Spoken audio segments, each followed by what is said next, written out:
you? Caitlin, I just want to personally congratulate you on being named captain for the 20.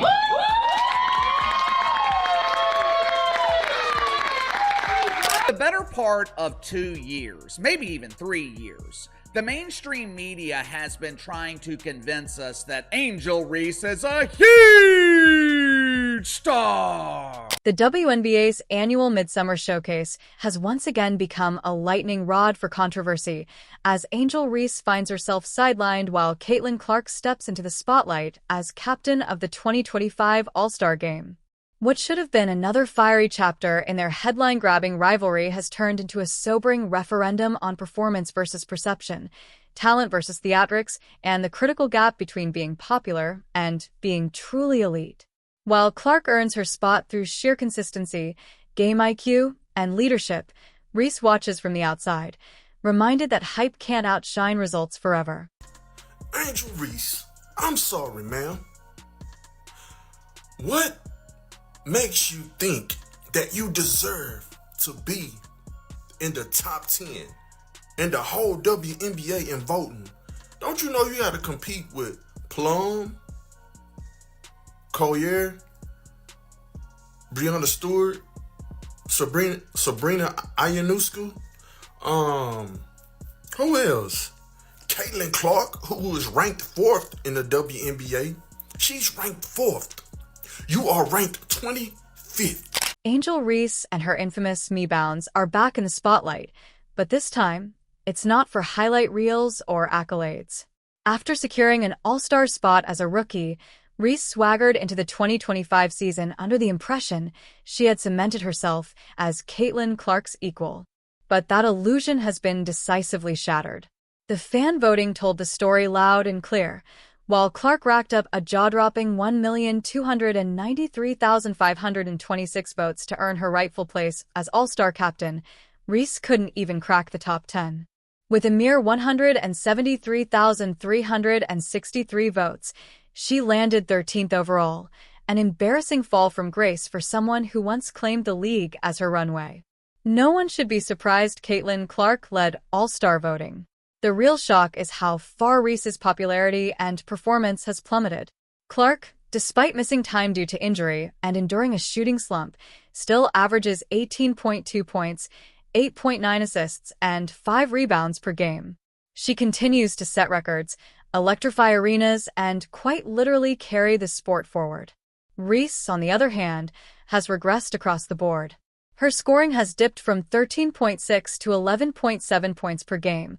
Her rebounding has declined, her turnovers have nearly doubled, and she's shooting a miserable 39.1% from the field. In short, the It Girl of 2024 is starting to look more like a gimmick than a game changer. To make matters worse, her me-bounds have become a meme rather than a metric of success. Once praised for her relentless rebounding, she's now being roasted for padding her stats by grabbing her own misses.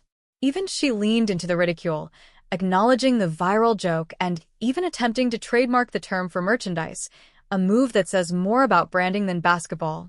It's perhaps the clearest indictment yet. Turning your biggest criticism into a t-shirt doesn't make it go away.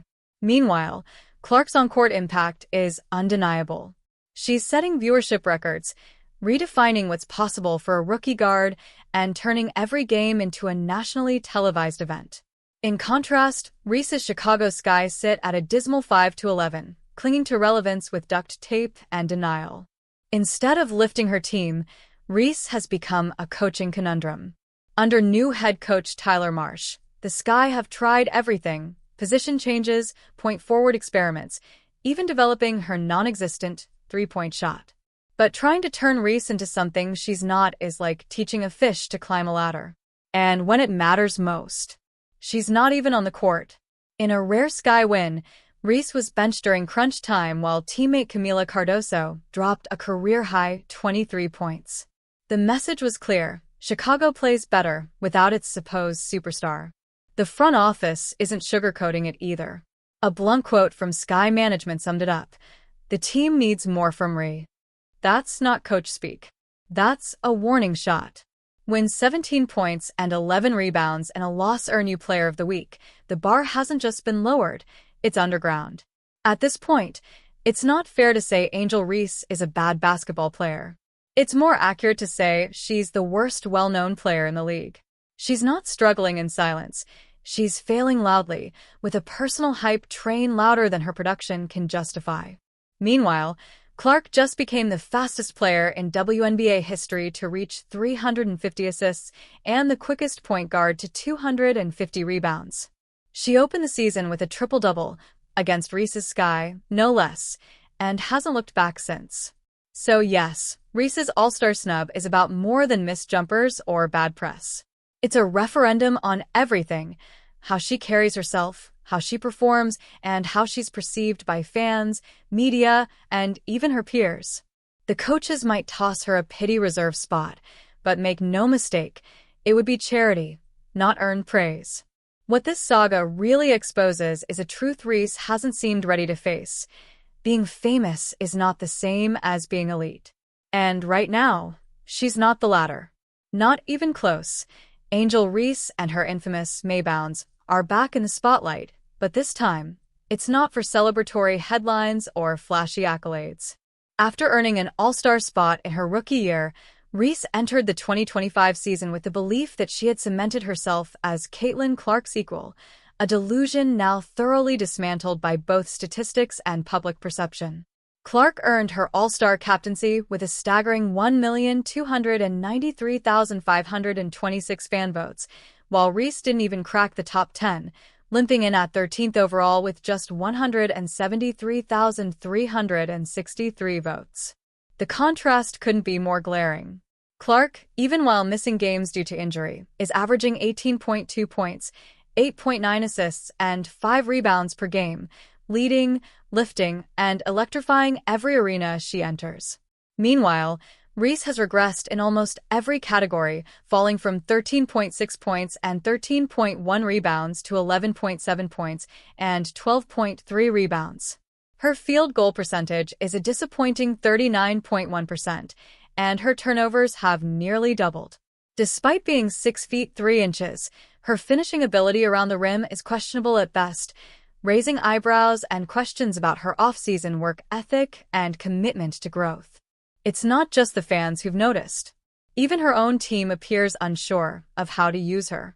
The Chicago Sky's coaching staff has tried everything: position shifts, point-forward experiments, extended shooting range drills, but the results are underwhelming.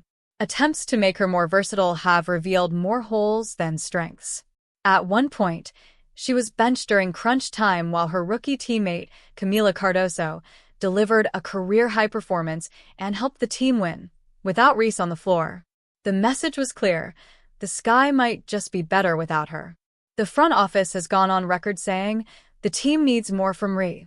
And when your own franchise is publicly questioning your impact, it's a red flag of the highest order. Perhaps the most damning aspect of her season is how she's responded to criticism. Rather than focus on improving her game, Reese leaned deeper into branding. She famously trademarked the term Maybounds, a fan-created jab mocking her habit of padding stats by rebounding her own missed shots, turning ridicule into merch instead of using it as fuel for growth. She's poured time into social media narratives, fan wars, and self-glorifying content, while her game has stagnated. You can't trademark your way out of shooting 39% from the floor, and Instagram stories don't fix your post footwork. The WNBA tried hard to manufacture a rivalry between Caitlin Clark and Angel Reese, two rookies with star power and media attention, but reality quickly caught up to fiction. Clark isn't just outplaying Reese. She's redefining what it means to be a franchise-altering superstar. She's already the fastest in WNBA history to reach 350 assists and 250 rebounds as a guard. She opened the season with a triple-double against Reese's Sky, no less, and continues to break attendance records, raise TV viewership, and put the league on her back. Reese, meanwhile, is struggling to be a net positive on the court, and her 5-11 Skies sit at the bottom of the Eastern Conference. The difference between Clark and Reese couldn't be more stark. When Clark was criticized for inefficiency, she fixed her shot. When defenders pushed her around, she got stronger. She lets her play answer every doubt. Reese, on the other hand, plays the victim when things don't go her way, only to pivot back to trolling and branding when it suits her image. She cries about being hated, then turns around and mocks the criticism with merch drops. This lack of clarity, this double life between victimhood and villainy, is precisely why her support has eroded. Fans see through it. Coaches see through it. Even teammates seem to sense it. This all-star snub isn't a fluke. It's the natural outcome of a season defined by underperformance, inflated self-importance, and misplaced priorities. And while Clark will lead the league's best in front of her home crowd in Indianapolis, Reese will be watching from home, possibly brainstorming her next marketing move instead of working on her pick-and-roll defense. The WNBA All-Star Game is meant to celebrate the best, not those with the loudest online presence. And in that sense, the voters got it absolutely right. The league doesn't need more drama. It needs excellence. Caitlin Clark is delivering that in spades. Angel Reese, for now, is delivering distractions. And the court, as always, doesn't lie.